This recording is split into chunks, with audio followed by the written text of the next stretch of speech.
Hi friends, welcome to our channel. இன்றைக்கி வந்துட்டு எங்கள் வீடியோவில் என்ன பார்க்க போகிறோன்னா, எங்கள் தாத்தா கிட்ட ஹிஸ்ட்ரி கேட்க போகிறேன்.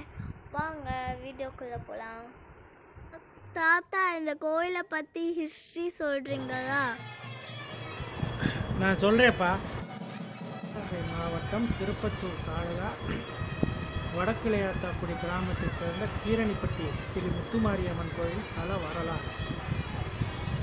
முன்னொரு காலத்து ஒரு 500-600 ஆண்டுகளுக்கு முன்பு ஒரு பெரிய வனக்காடாக இருந்த இந்த கீரணிப்பட்டி கிராமத்தில் அந்த காலத்தில் ஜமீன்தார்களுடைய ஆட்சியாக இருந்தது.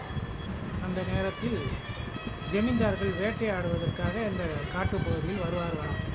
அப்படி வரும்பொழுது இங்கு ஒரு சிலையை கண்டெடுத்திருக்கிறார்கள். அந்த சிலை ஸ்ரீ முத்துமாரியம்மன். அந்த சிலையை ஒரு கோடாங்கி மூலமாக கேட்கும் பொழுது அது பக்கத்து கிராமத்து இடத்தில் இருந்தது. ஆனால் நான் இங்கே இருப்பேன், குடியிருப்பேன் அப்படின்ட்டு சொல்லிவிட்டது.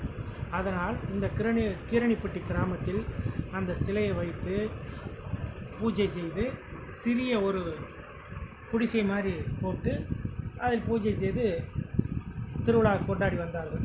அதன் பின்பு வளர வளர அந்த ஏரியாவில் பெரிய கோவில் கட்டி சுற்றி மடங்கள் கட்டி இன்று பெரிய அளவில் அங்கு திருவிழா நடத்தப்படுகிறது.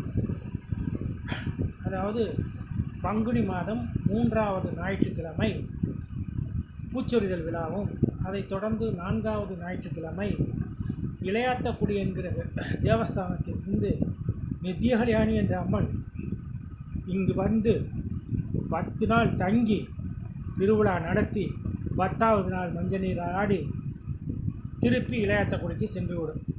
இது 10 அந்த வரும்பொழுது ஞாயிற்றுக்கிழமை, திங்கட்கிழமை சாமி மண்டபடியும், செவ்வாய்க்கிழமை கீரணிப்பட்டி ஊரார் மண்டபடியும், புதன்கிழமை ராமதியார் மண்டபடியும், வியாழக்கிழமை நகரத்தார் மண்டபடியும், வெள்ளிக்கிழமை ஜமீன்தார் மண்டபடியும், சனிக்கிழமை நாட்டார் மண்டபடியும், ஞாயிற்றுக்கிழமை நடராஜன் செட்டியார் மண்டபம். இந்த கோவிலில் ஒரு சிறப்பு.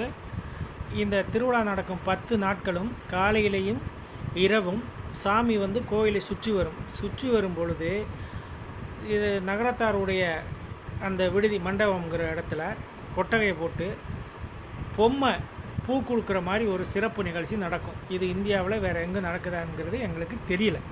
ஆனால் இந்த கீரணிப்பட்டி கிராமத்தில் சுற்றி வரும்போது ஒவ்வொரு விடுதிக்கு முன்பும் இந்த பொம்மை பூ கொடுத்து அந்த பூவை ஒரு 10 நிமிடம் பூ கொடுக்குற மாதிரி செஞ்சு 10 நிமிடத்துக்கு மேலே அந்த பூவை அந்த மாலையை அவுத்து சாமிக்கு சாத்துவார்கள். இது ஒரு பெரிய சிறப்பு இந்த கோவிலில்.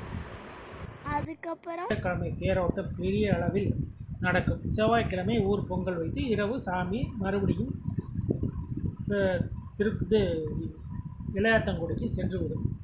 இந்த கோயிலோட சிறப்பு அதாவது நீங்கள் அந்த முத்துமாரியம்மனையும் அதற்கு எதிர்த்தாற்போல் கிராம தெய்வம் முன்னோடியும் வேண்டினால் நீங்கள் நினைத்த காரியம் அப்படியே நடக்கும். ஹிஸ்ட்ரி கேட்டிங்களா ஃப்ரெண்ட்ஸ்? இது மூலமாக நானும் ஹிஸ்ட்ரி கேட்டுக்கிட்டேன். பாய், நெக்ஸ்ட் வீடியோவில் சந்திக்கிறேன்.